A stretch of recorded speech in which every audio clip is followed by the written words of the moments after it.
Chapter 3. The fact was that up to the last moment he had never expected such an ending. He had been overbearing to the last degree, never dreaming that two destitute and defenseless women could escape from his control. This conviction was strengthened by his vanity and conceit, a conceit to the point of fatuity.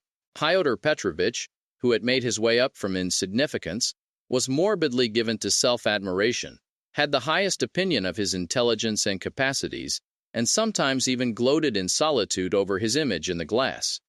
But what he loved, and valued above all, was the money he had amassed by his labor, and by all sorts of devices. That money made him the equal of all who had been his superiors. When he had bitterly reminded Dunya that he had decided to take her in spite of evil report, Fyodor Petrovitch had spoken with perfect sincerity, and had indeed felt genuinely indignant at such black ingratitude. And yet, when he made Dunya his offer, he was fully aware of the groundlessness of all the gossip. The story had been everywhere contradicted by Marfa Petrovna, and was by then disbelieved by all the townspeople, who were warm in Dunya's defense, and he would not have denied that he knew all that at the time. Yet he still thought highly of his own resolution in lifting Dunya to his level, and regarded it as something heroic. In speaking of it to Dunya, he had let out the secret feeling he cherished and admired, and he could not understand that others should fail to admire it too. He had called on Raskolnikov with the feelings of a benefactor who was about to reap the fruits of his good deeds, and to hear agreeable flattery. And as he went downstairs now, he considered himself most undeservedly injured and unrecognized. Dunya was simply essential to him. To do without her was unthinkable. For many years he had had voluptuous dreams of marriage, but he had gone on waiting and amassing money. He brooded with relish, in profound secret, over the image of a girl, virtuous, poor, she must be poor, very young, very pretty, of good birth and education, very timid, one who had suffered much, and was completely humbled before him, one who would all her life look on him as her savior, worship him, admire him, and only him. How many scenes, how many amorous episodes he had imagined on this seductive and playful theme when his work was over. And, behold, the dream of so many years was all but realized. The beauty and education of Avdotia Romanovna had impressed him. Her helpless position had been a great allurement. In her, he had found even more than he dreamed of. Here was a girl of pride, character, virtue, of education and breeding superior to his own. He felt that, and this creature would be slavishly grateful all her life for his heroic condescension, and would humble herself in the dust before him, and he would have absolute, unbounded power over her.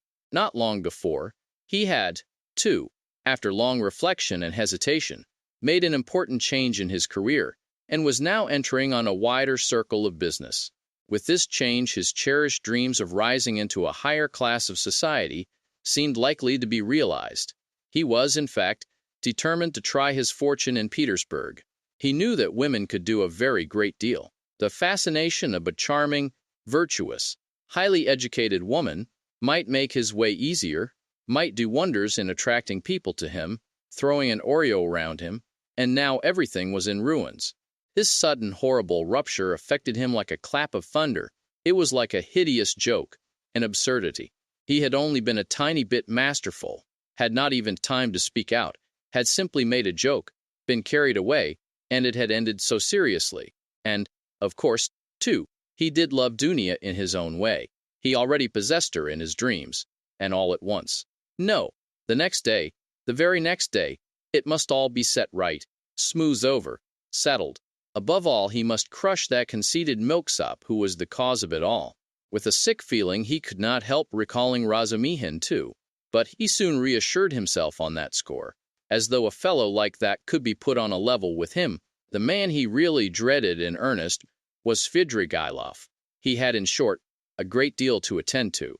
"No, I'm more to blame than anyone," said Dunya, kissing and embracing her mother. "I was tempted by his money, but on my honor, brother, I had no idea he was such a base man. If I had seen through him before, nothing would have tempted me. Do not blame me, brother. God has delivered us. God has delivered us," Pulcheria Alexandrovna muttered, but half consciously, as though scarcely able to realize what had happened. They were all relieved, and in 5 minutes they were laughing. Only now and then Naya turned white and frowned, remembering what had passed. Pulcheria Alexandrovna was surprised to find that she, too, was glad. She had only that morning thought rupture with Luzin a terrible misfortune. Razumihin was delighted. He did not yet dare to express his joy fully, but he was in a fever of excitement, as though a ton weight had fallen off his heart. Now he had the right to devote his life to them, to serve them. Anything might happen now, but he felt afraid to think of further possibilities and dared not let his imagination range. But Raskolnikov sat still in the same place, almost sullen and indifferent. Though he had been the most insistent on getting rid of Luzhin, he seemed now the least concerned at what had happened. Dunya could not help thinking that he was still angry with her, and Pulcheria Alexandrovna watched him timidly. "What did Svidrigailov say to you?" said Dunya, approaching him. "Yes, yes," cried Pulcheria Alexandrovna. Raskolnikov raised his head.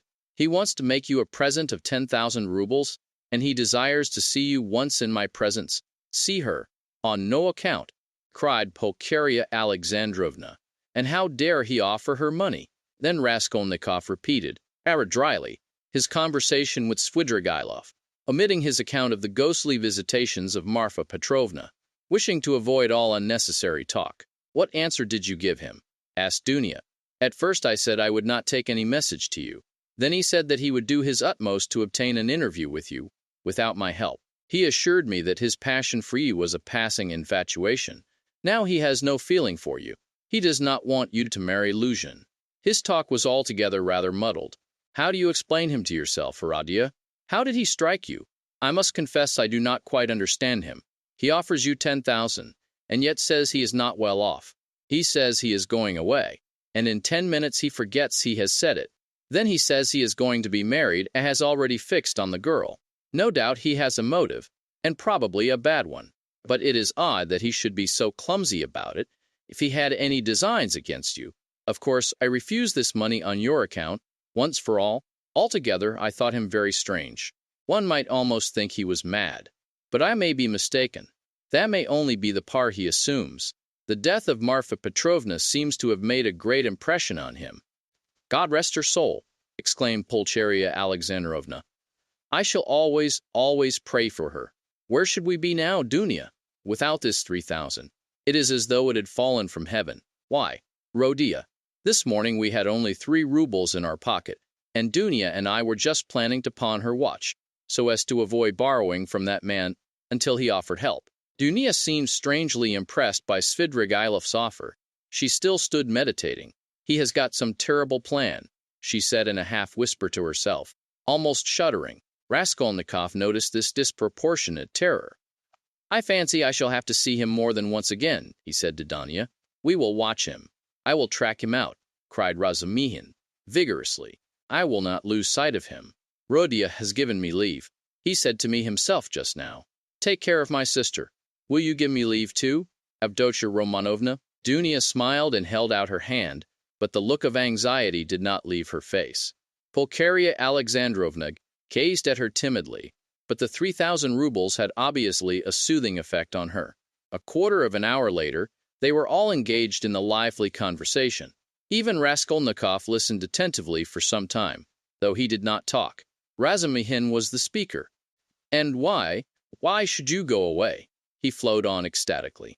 "And what are you to do in a little town?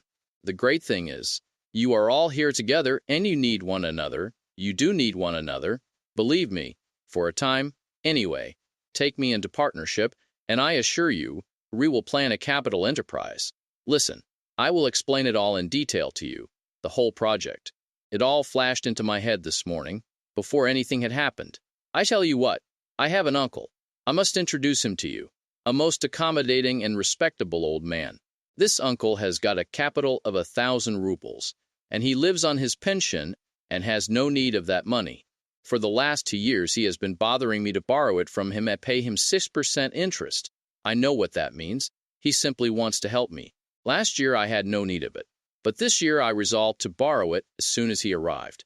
Then you lend me another 1,000 of your 3, and we have enough for a start, so we will go into partnership.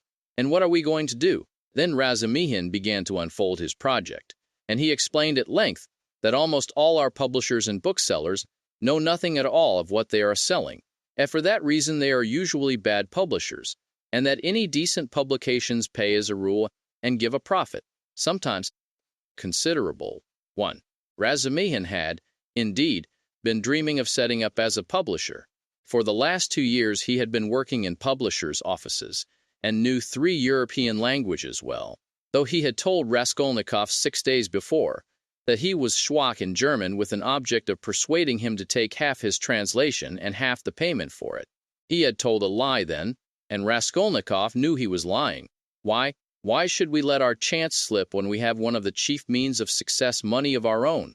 Cried Razumihin warmly. Force, there will be a lot of work, but we will work. You, Avdotia Romanovna, I, Rodion. You get a splendid profit on some books nowadays. And the great point of the business is that we shall know just what wants translating, then we shall be translating, publishing, learning all at once. I can be of use because I have experience. For nearly 2 years, I have been scuttling about among the publishers, and now I know every detail of their business. You need not be a saint to make pots, believe me. And why? Why should we let our chance slip? Why, I know, and I kept the secret, 2 or 3 books which one might get 100 rubles simply for thinking of translating and publishing. Indeed, and I would not take 500 for the very idea of one of them. And what do you think? If I were to tell a publisher, I dare say he would hesitate. They are such blockheads. And as for the business side, printing, paper, selling, you trust to me. I know my way about. We will begin in a small way and go on to a large. In any case, it will get us our living and we shall get back our capital. Dunia's eyes shone. I like what you are saying, Dmitri Prokofitch, she said. I know nothing about it. Of course, put in Pulcheria Alexandrovna. It may be a good idea, but again, God knows. It is new and untried. Of course, we must remain here at least for a time. She looked at Radia. What do you think, brother? Said Dunia. I think he has got a very good idea, he answered. Of course, it is too soon to dream of a publishing firm, but we certainly might bring out 5 or 6 books and be sure of success. I know of one book myself, which would be sure to go well. And as for his being able to manage it, there is no doubt about that either. He knows the business, but we can talk it over later. Hurrah! Cried Razumihin. Now stay, there is a flat here in this house, belonging to the same owner. It is a special flat apart, not communicating with these lodgings. It is furnished, rent moderate, 3 rooms. Suppose you take them to begin with. I will pawn your watch tomorrow and bring you the money, and everything can be arranged then. You can all 3 live together, and Rodia will be with you. Where are you off to, Rodia? What? Rodia, you are going already? Pulcheria Alexandrovna asked in dismay. At such a minute, cried Razumihin. Dunia looked at her brother with incredulous wonder. He held his cap in his hand. He was preparing to leave them. One would think you were burying me, or saying goodbye forever, he said somewhat oddly. He attempted to smile, but it did not turn out a smile. But, who knows, perhaps it is the last time we shall see each other, he let slip accidentally. It was what he was thinking, and it somehow was uttered aloud. What is the matter with you? Cried his mother. Where are you going, Rodia?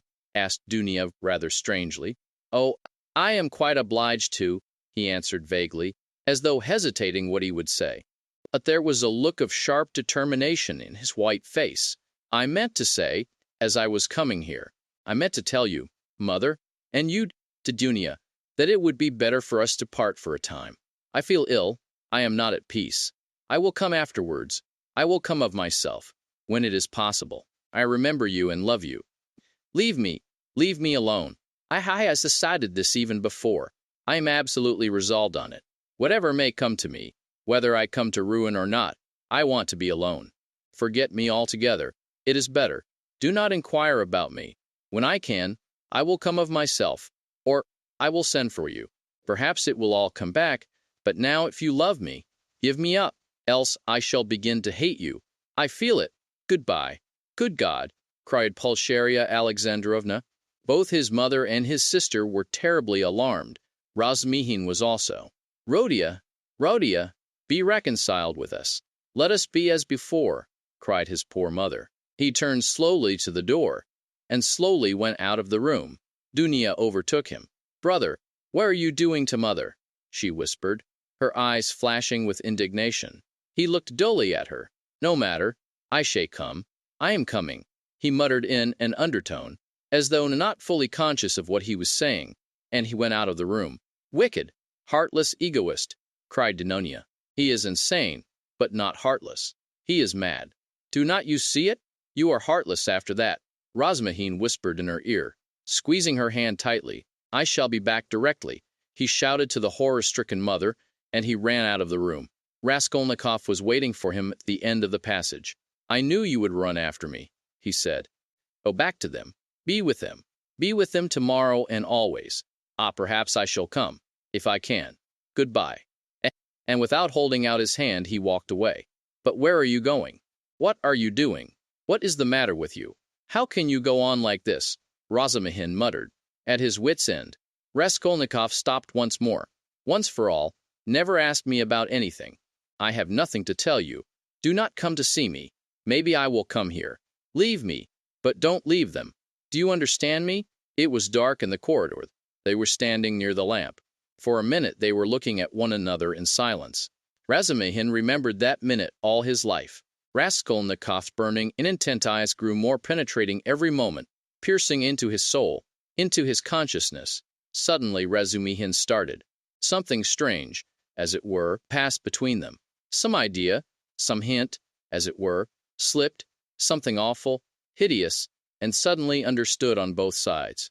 Raskolnikov turned pale. "Do you understand now?" said Raskolnikov, his face twitching nervously. "Go back. Go to them," he said suddenly, and turning quickly, he went out of the house. I will not attempt to describe how Raskolnikov went back to the ladies, how he soothed them, how he protested that Radia needed rest in his illness, protested that Radia was sure to come, that he would come every day, that he was very, very much upset, that he must not be irritated, that he, Raskolnikov, would watch over him, would get him a doctor, the best doctor, a consultation. In fact, from that evening, Raskolnikov took his place with him as a son and a brother.